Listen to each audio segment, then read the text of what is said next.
NBA Future Hall of Famer na si LeBron James. Gumamit daw na ipinagbabawal ng gamot at merong sinayang ang Lakers na kinakailangan na nila ditong isakripisyo. Pero bago natin dyan pag-usapan mga idol, ay baka naman pwede na pakisubscribe muna ang aking YouTube channel bilang suporta.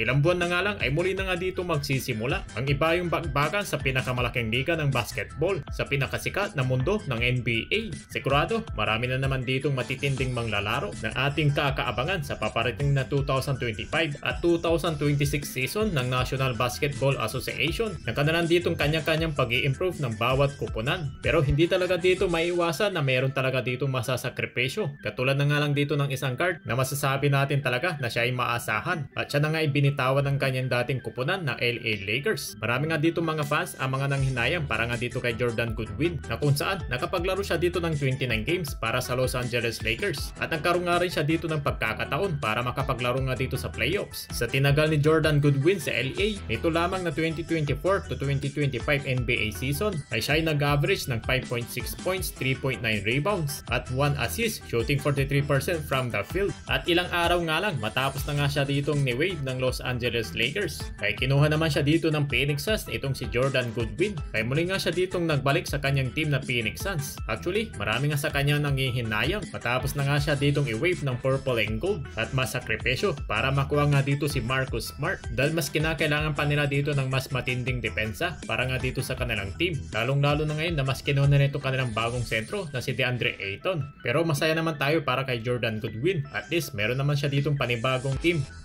At samantala, ang 40 years old na future Hall of Famer na si LeBron James ay gumamit daw ng ipinagbabawal ng gamot. Isiniwalat kasi dito ng former NBA na si Jeff T na si LeBron James daw ay gumamit ng steroid. Dahil dyan, kumalat na nga itong kanyang sinabi sa social media. At meron pa nga tayo ditong actual na video kung saan kung bakit niya ito nasabi. Eto mga idol, panoorin nyo ito.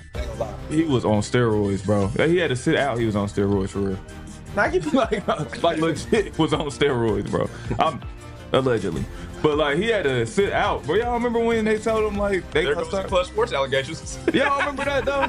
No. Well, they was like he got everybody. They started testing for HGH, and they was like, yo, and he had to sit out. Like he said his back was hurt, and he sat out for like 3 weeks, and he came back skinny. I was in the league. I remember.